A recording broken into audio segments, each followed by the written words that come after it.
Good evening and welcome. Bienvenidos, friends of the Hispanic Society, to las Tertulias de Arte Hispano, or Hispanic art gatherings. Thank you, as always, to our members who have joined us monthly since, oh my God, since May of 2020. And welcome to all those who are tuning in for the first time. We continue these conversations, as you may know, on the first Tuesday of each month at 6 p.m. as tonight. And if you are not a member yet, please do consider joining by going to our website, hispanicsociety.org, and search for membership under support. That makes sense, no? Today, I have the pleasure of introducing Margaret McQuade, whom I'll call Margaret, Deputy Director and Curator of Decorative Arts, who will present Papel Picado, Mexican papercut work in the collection of the Hispanic Society. By now, you all know Margaret, but for those who are new to the Tertulias, let me just say a few words. Margaret is a native New Yorker. She has worked at the Hispanic Society since 1993. She has a PhD from the Graduate Center of CUNY. She has lectured widely in the US, Mexico, and Spain on the decorative arts of Spain and Latin America particularly. Dr. McQuade, Margaret, has curated numerous exhibitions, notably on Talavera Poblana, 4 centuries of Mexican ceramic tradition, which she presented at the American Society in New York in 1999, and in 2005 on Alcora ceramics at the Museo de Bellas Artes in Castellón de la Plana, and as well at the Museo de Bellas Artes in Valencia. Now, Margaret will speak to us about Papel Picado. Margaret, the screen is yours. Thank you, Philippe. It's always a pleasure. And I'm really excited to discuss the Papel Picado tradition tonight for several reasons. For one, it's a great piece to consider during Hispanic Heritage Month, and we're just coming to the tail end of Hispanic Heritage Month on October 15th. But of course, at the Hispanic Society, we celebrate Hispanic heritage all year round. Papel Picado is also one of the most festive art forms of Mexico, and I think it's important for us, particularly now, to enjoy things that are festive and interesting. We also just last month celebrated Mexican Independence Day on September 16th, and what better way to celebrate Mexican independence than to look at this fantastic Mexican tradition. As Philippe mentioned, many of you know that I usually specialize and talk about ceramic traditions, but this piece is really one that has fascinated me for many, many years. And I'm really delighted to depart for at least a moment from my usual sort of pottery chatter and share a bit of what I've learned about Papel Picado. Next. I'm going to have Sophia turn my slide, so you'll hear me say next. Terrific, thank you. I thought it would be interesting to start with this image of the Papel Picado at the Hispanic Society. When I first saw the piece, when it was really in extremely fragile condition. And I'm showing you these because I think in some ways you can see better the delicacy and the lace-like quality. The piece had been donated to the Hispanic Society in 1934 by Emily Johnston DeForest, a name many of you will recall from her incredible generosity to the American Wing and the Metropolitan Museum. Of course, Philippe will know the name as well.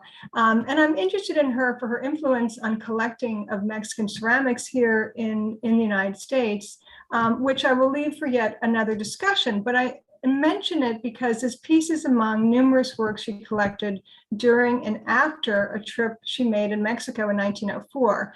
The Hispanic Society was a great benefactor of both her curiosity as well as her generosity. The piece came to light to me as we were preparing for an exhibition at the Franz Mayer Museum in Mexico City commemorating the anniversary of Mexican independence. And we all agreed this would be a perfect candidate, which I will show you, but of course it would need to be restored. And I have to compliment, next, please, T.K. McClintock in the Boston area for the exceptional job he did to conserve the original silk base and the beautiful restoration of the paper cut itself. Little is known about for whom this piece was made, but we're fortunate to have this legend at the very bottom indicating the subject matter, the name of the artist and the date it was made. It says, Vista de la Plaza y Catedral de México como estaba en el año 1796, copiada de una estampa por Ignacio López Aguado, México, octubre 7 de 1810. And of course, in English, it means view of the plaza and cathedral of Mexico as it was in the year of 1796, copied from an engraving by Ignacio López de Aguado, October 7th, 1810. Little is known about Aguado, other than the fact that he must have been a master artist of the Papel Picado tradition. Next. The subject of the piece is particularly interesting. It shows a view of the Central Plaza, or the Zócalo, as we all know it, in Mexico City, with the cathedral in the background, the palace of the Viceroy to the right, as it looked in 1796. At the center is an equestrian statue of Charles IV, popularly known at the time as El Caballito, the little horse. The sharp contrast of the white paper against this brilliant blue silk base allows the detail of the work to be fully appreciated. The image of the plaza is framed by this wonderful running vine of leaves and ferns, again, kind of alluding to that wonderful lace-like quality. And the void area, that blue in the background, has no paper, really emphasizes this dramatic profile of the cathedral and the surrounding buildings of the Zócalo. With just a small openings highlighting the minute details of the stone paving of the plaza and the equestrian statue of Charles IV. Although I should mention that with growing Mexican nationalism and finally independence in 1821, the statue was nearly destroyed and had to be moved not too long after. Next. As indicated in the inscription, the image of this paper cut is based on an engraving. And I'm showing you here an example of an engraving in color, which I have to compliment my colleague Patrick Lanigan, curator of prints and photographs of the Hispanic Society, who was able to acquire this for us at the Hispanic Society in 2015. And this was a real coup for us, as it was remains the only one known example in color. The engraving is by the Valencian artist José Joaquín Fabregat.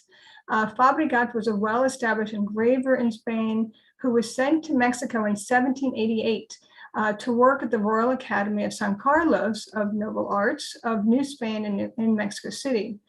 The print was actually commissioned by the Viceroy, Miguel de la Grúa Talamanca, to commemorate the 1796 renovation of the Central Plaza of Mexico City and the installation of this equestrian statue by Manuel Tolsa. The tradition, of course, of including an informative legend at the base clearly derives from printmaking. As you can see with this print at the very bottom, there is a list of names, which you probably can't read it, but it lists the 4 principal directors of the Academy of San Carlos that were involved in the renovation of the plaza and the production of the commemorating engraving. Now, Clara Bargellini, who teaches professor in Mexico, wrote an insightful catalog entry for yet another version of this engraving for the Mexico Splendor of 30 Centuries catalog published in 1990. And she reminds us that the print serves as sort of a major propaganda tool for the Academy and the Spanish monarchy at the time when the Criollo elite were increasingly dissatisfied with the Spanish colonial regime. Next. So just to reflect, and I've really been contemplating this, I think it's important to remind ourselves of this moment in time when this paper cut was made in 1810, the year that marks the beginning of this major struggle for independence in Mexico. Was it made simply as an emblem of Mexico, or was it made for someone who was sympathetic with the monarchy when independence was already in the air? It's really hard to say, but I think it's interesting, especially as we look at the paper cut tradition, and which really became very popular in Mexico. Next.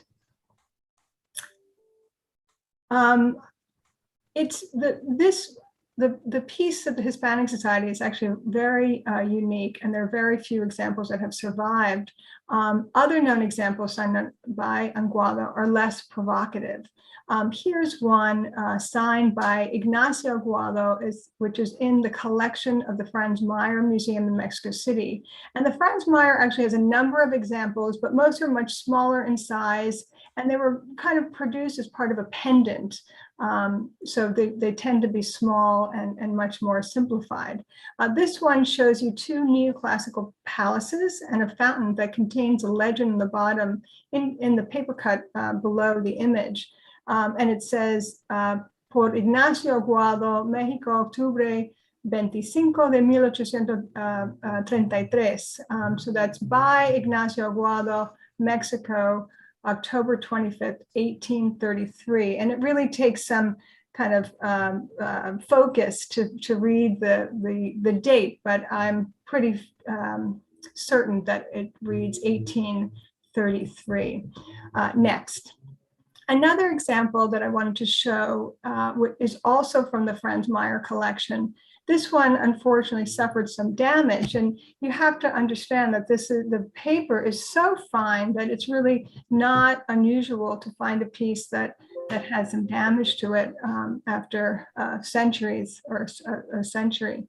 But the base on the bottom, you can kind of make out, based on the other pieces that we do know of by Aguado, we can assume that the signature is very similar, and this one too is by Aguado, and is also dated around 1833.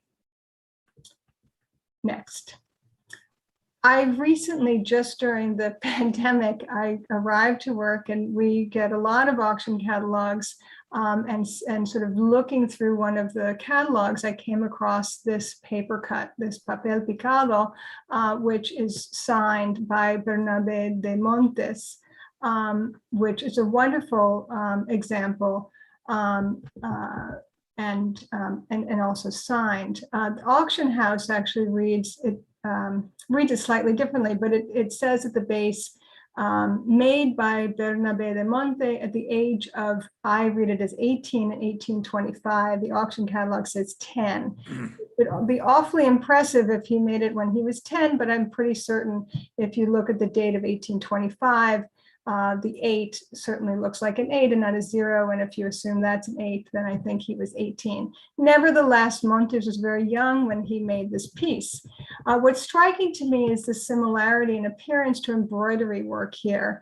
Clearly, this piece is made by hand with small knives. And later, we do believe that they did use some machinery, but paper cutting was done across the globe, and there are many different ways that they were made, but it's kind of impressive what we kind of can look at from these. And as I mentioned, the paper cut tradition in Mexico, we know that pieces of paper cuts were done in the United States at this time. They also were done in Europe and in China, as well as in Europe. And I think it's important to keep that in mind when we look at these traditions. Clearly in Mexico, prior to the arrival of the Spanish, they were also made. And I mention this because if we look, I was able to find some examples in Spain, which I'd like to show to you, which clearly has some connection to the ones we see in Mexico. Next. So I just wanted to take a moment to thank my colleagues, Noemi Espinosa and Alexandra Rodriguez, for their help with my research for this tertulia. I was struggling really to find examples in Spanish collections until they told me I was looking into the wrong terms. I was looking under Papel Picado when I found that that wasn't the only term that was used in Spain.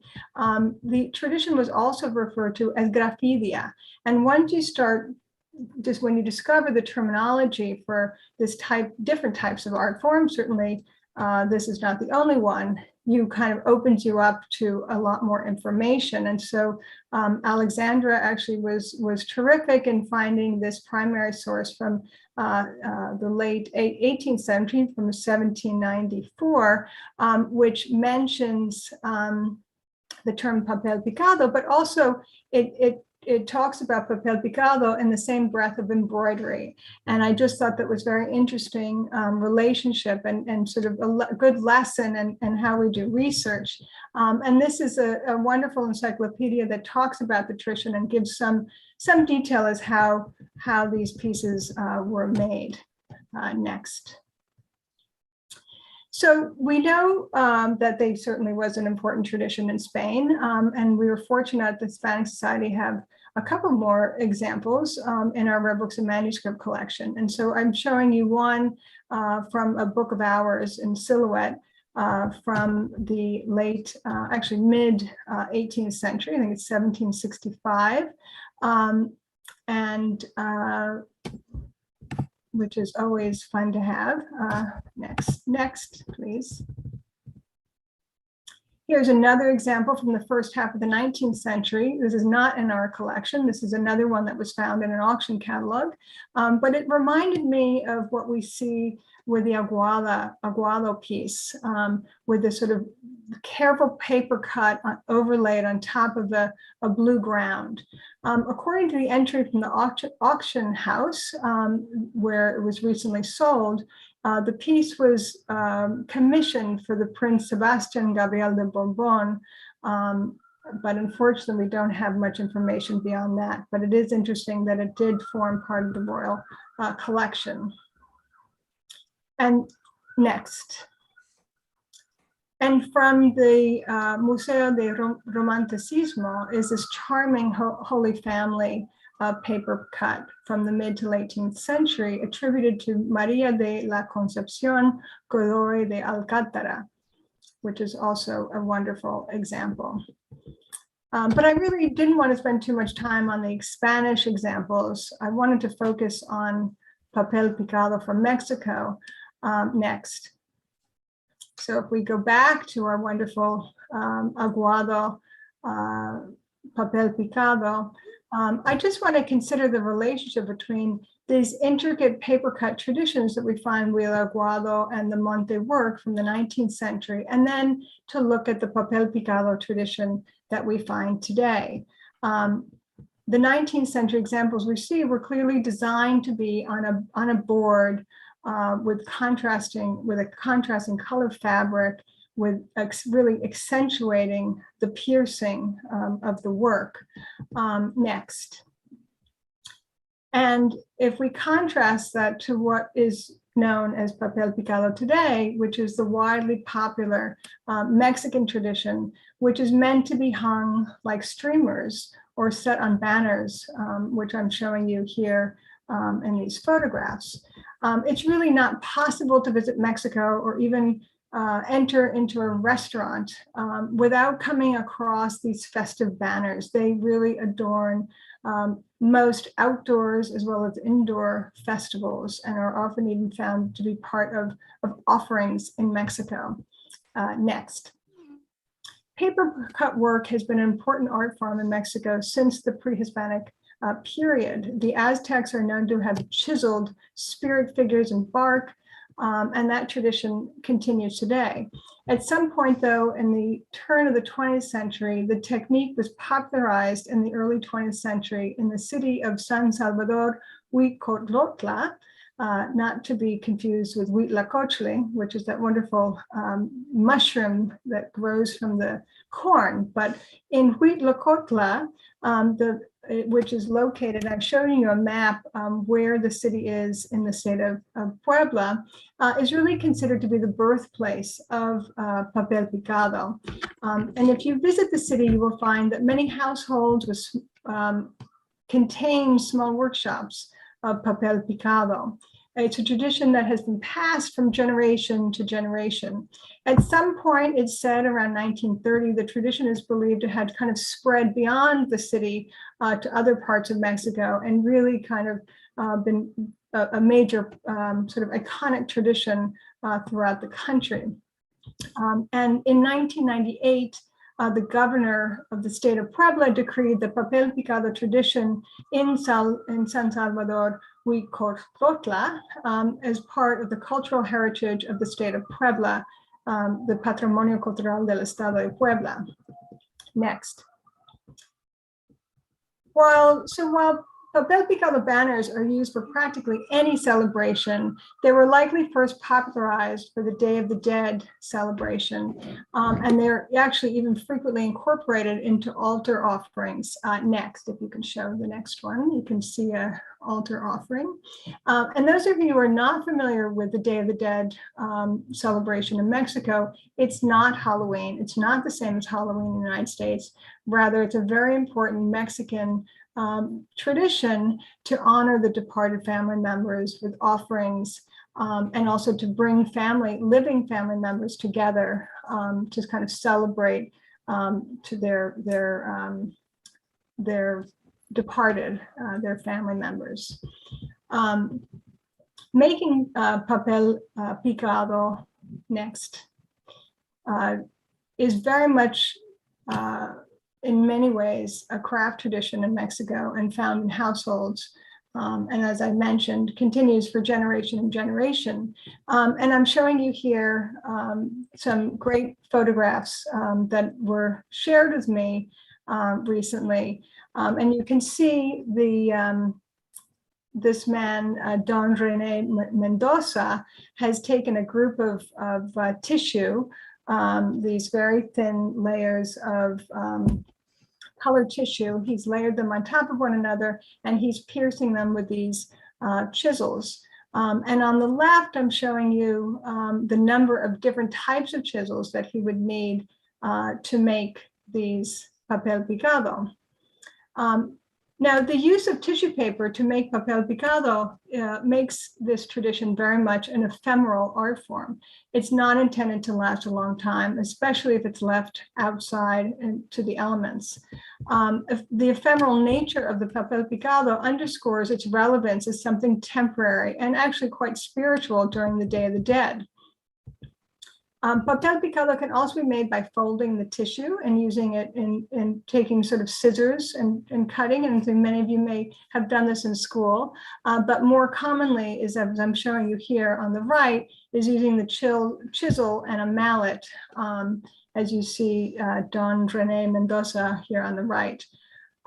So I just wanted to mention that these photographs were shared with me by one of the artist fellows who have come to the Hispanic Society thanks to a grant from the Vilcek Foundation. And one of them is Blanca Amercua, who sent me the photographs from a trip she had taken to Huicototla in the summer of 2018. And she spent quite a bit of time with Don Rene Mendoza in his workshop.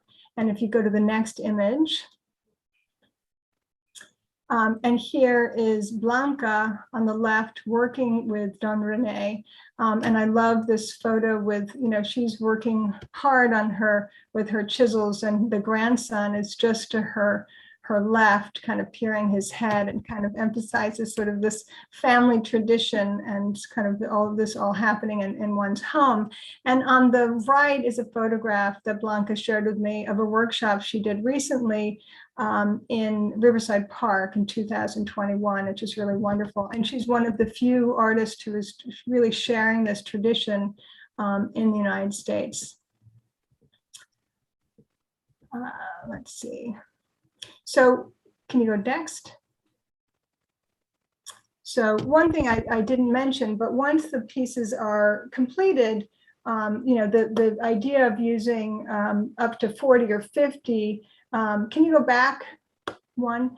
The idea of putting 40 to 50 sheets of paper together to create these piercings, then you have the duplicates. And so then you can tie a string to it and you can hang them on these wonderful banners that we see on the streets and in these and in different festivities. Okay, next. So Blanca, with the help of Don René, she purchased, I think, somewhere like 161 chisels. She told me she had an interesting challenge to get through the airport with all of these chisels, but she brought them to the US and she's sharing this art form with students throughout, adult and young. And she's also it's been a huge influence on her own work. And so I'm showing you on the upper left, kind of her work on the Papel Picado tradition. I also think it's interesting that she uses the remnants of of what she's made to create collage. And those remnants and those collages then influence a larger art form, which I'm showing you on the left. And then on the right is an installation that she recently did at the, where was it? In Tribeca at the Block Gallery in 2019. And she really feels that this is an important part of her tradition, especially being that she was born in Mexico and now working here in New York. So, but Blanca's not the only artist. She's a wonderful artist and doing interesting things. There are other artists who are using this art form. If you can go next. Here's one woman named Margarita Fick in Mexico City, and I'm showing a portrait photo of her on the right. And she is from Mexico City and has been working on the Papel Picado. She's more in the tradition of aguado, where her pieces are set on a white ground, and she really almost always works in black and white, but hers don't necessarily hang. They're more traditional and mounted on a surface. Can you go next? This another artist who is working in this tradition, continuing the tradition, is Pedro Ortega Lozano, and he works both in the more traditional form of having these very loose sheets of papel picado, but he also applies them to surfaces to make things like altars and other art forms, which are really quite interesting.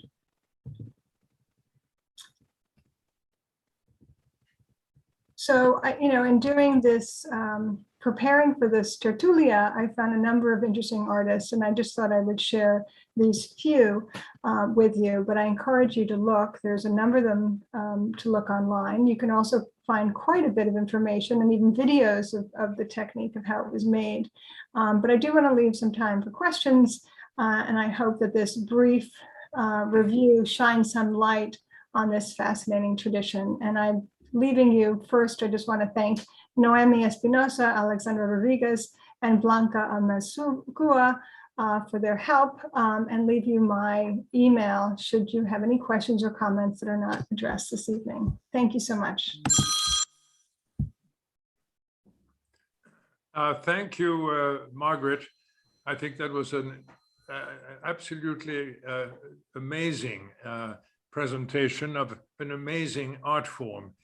And so many things went through my head as I was listening to you and looking at the pictures. And I don't want to take too much time because I'm sure there are quite a few from our audience. But I had to wonder, given the intricacy, the complexity, the difficulty of using those tools, not even scissors, but a chisel, and you're dealing with large pieces of paper, you're 2/3 of the way through and you miss, you make a mistake. Are there traces of repairs where people say, oh no, I've spent the last week doing the 2/3 of it and with glue or with, do we know? So the question is, do we know if they used like a stencil of some sort that they could reproduce? Well, that's certainly one. I would imagine if you have one of those lying it flat and you pass chalk over it. But assuming you've made a mistake and you've cut the wrong thing, do you start all over again, or are there traces of repairs, is what I mean? So yeah, that's a great question. There are, if you look carefully, it's hard to see when the repairs were made, but there's certainly, you can see small lines. I mean, I think even when they were, at the moment they were making the pieces, they weren't all made necessarily in one piece. We do see, sections that were clearly applied separately. But even after the fact, I mean, I think, incidents happen, and there are small kind of, you can just see a line where something is joined, but it's done so carefully, it's hardly visible. Another question, in this day and age, when there is so much attention to contemporary art, to whole new ways of seeing things, is this traditional technique, has it been used by artists to actually create very non-traditional Papel Picado that really don't look as symmetrical and perfect as what we've been seeing?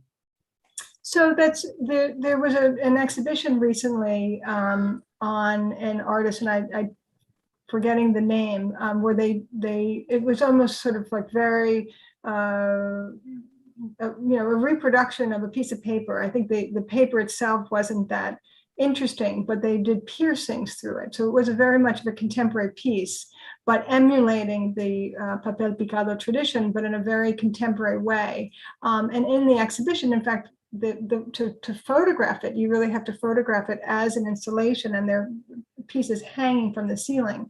So it's evoking that the tradition of the Papel Picado, but doing it in such a fashion that's very contemporary, and very much sort of an installation versus a specific art form. So yes, I think it is. It's catching the, both as an art form that I showed you, with these few artists, but also in other different ways of installing them. And I guess my last question would be,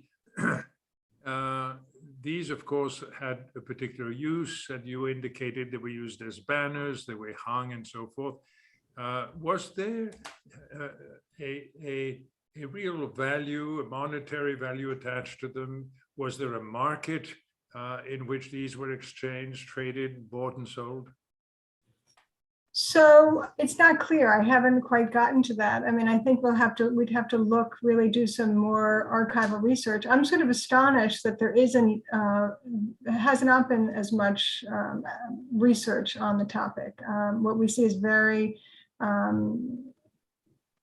basic. So I think we do need to go back to the archives, see what they sold. Clearly, they were sold and circulated in the marketplace. The fact that they were signed, I think, suggests that there was certainly pride as a unique work of art. And I'm speaking of the 19th century examples from Mexico. But I think that if we're talking about the contemporary pieces, those are in every market. Those are a big part of kind of, and not expensive. And in fact, that's what sort of popularized them and make them sort of, we talk about this ephemeral art form. They are so inexpensive and they can be circulated. But I think it depends how there's definitely a variety of types of these reproduced ones, that there's some that are very inexpensive and clearly are much more simplified decoration, and then there are others that are clearly more sophisticated and would be more expensive. Well, that absolutely fascinating. Sophia, do we have questions from our audience? Yeah, thank you so much for that wonderful presentation. And I do want to remind the audience that if you have any questions, to please leave it in the chat. But for now, we have one question saying, are artists making fashion with Papel Picado? And I remember in your slides, you had an image of a sculpture, but maybe you can speak more about that subject. So if I understand the question correctly, are they making it a fashion? I'm not sure if they're speaking of the fashion and for clothing. I mean, I did see recently an image online of someone wearing a papel picado. I mean, it was part of their, it was I don't know if it was an art installation or if it was really intended to be something to be worn, but it was definitely, it was interesting. But I think the idea of papel picado in fashion, I mean, you see papel picado appearing, and I once bought a pencil case that had papel picado on it. You see the idea of this piercing design that's very much specific. It's sort of, when you look at it, it evokes this idea of this papel picado streamers. And you do see it in different types of, if we're speaking to fashion, is what people wear. Yes, you absolutely see it. And I even have a piece myself. But I've only seen one person wear papel picado. That I think is to come. Wonderful. And another question I received is, outside of Central America and Europe, is there more traditions of papel picado around the world? So it's paper cutting, and paper cutting is found in a variety of different cities around the world. We see it in China. We do see in throughout Europe. And the United States. One thing that is very popular is the silhouette work that's done both in Europe and in the United States, where sort of is the opposite. It's just, you see the outline of a figure, usually in profile, became very popular. It's really just, it's paper cut work, and paper cut work can be seen in a variety of different ways. How it's used in Mexico is quite unique in Mexico, as far as I'm aware. You might see it travel to other parts, but that tradition of the streamers is quite unique to Mexico. I do sometimes think, of the relationship to the ephemeral art. Actually, even more ephemeral is what we see with the sand art in Guatemala, where they use stencils on the streets and they pour sand, and they have these elaborate, and sometimes even flowers. They have these elaborate patterns that are created on the streets. And it's really to bring color and life and decoration to the streets. But yet it, in a moment's flash, it's a little rain, a little wind, it disappears. And there's something kind of scary and wonderful about that tradition. But it just reminds you. So I think they're similar types of art forms, but not quite the same as the one in Mexico. Thank you so much. I don't think we have any other questions from the audience for now, but Philippe, if you have anything else. Well, actually, the audience asked, certainly one of the questions I was going to ask is, where else are they made in the Americas? But you've answered that. And I'm just eager to see some more. And every time I see actual lace made of fabric, I'll be thinking of lace made of paper in Mexico. It really is astonishing. Margaret, you gave us a wonderful presentation. Our members asked very good questions, and we are thrilled to be able to bring you this programming during Hispanic Heritage Month, and also other months as well. And we encourage you to visit our website for a full list of programs and events in celebration of this occasion. We also urge you to visit the Grolier Club in Midtown, New York. It's located at 47 East 60th Street. It's between Park and Madison. And this is where you will discover, as we all have, the astonishing richness of the Hispanic Society's collections of manuscripts, of early printed books, of maps, all of which are exhibited in this very venerable institution, works from both Spain and Latin America, manuscripts, as I said, and printed material. There are some medieval charters, there are some holograph letters, patent letters from kings, Alfonso the Ninth. I mean, really is an astonishing exhibition at the Grolier Club, and it's there until the middle of December. And I remind you of where it is. It's 47 East 60th Street. Thank you, Philippe. We actually have two last questions from our audience. Great. Let's take them. Yeah, we have one from a member that says, my Mexican Spanish language teacher said that the origin of the Mexican Papel Picado strung together is the way to illustrate the wind element in the Day of the Dead. Any thoughts? So there's a very strong relationship to I would say the spirits and how I think that both the ephemeral quality of the Papel Picado, the idea, you often see images of the different elements, and I think the Papel Picado as an art form shows air, and so the fact that they're kind of referring to think about the souls on Day of the Dead coming out, I think very much speaks to the need for this sort of Papel Picado tradition. It's really fascinating, and clearly must have been. Unfortunately, as I said, there more research is needed to really understand the origin, exactly how it first began. But it seems that the tradition began with the Day of the Dead celebration. Wonderful. And the next question is there any noteworthy pieces of Papel Picado that that have been destroyed through history? Well, there must have been, because if you just look at the quality of the example we're speaking of the 19th century, which is what we were talking about originally, sort of started the conversation.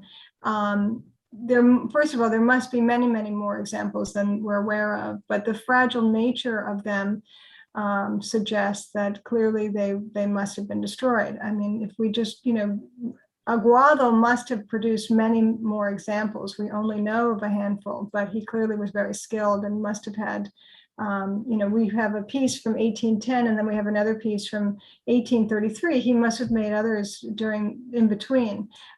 Maybe they're out there, we just don't know about them right now, but clearly many have been destroyed. I showed you one example that had already been destroyed, had some loss in the legend.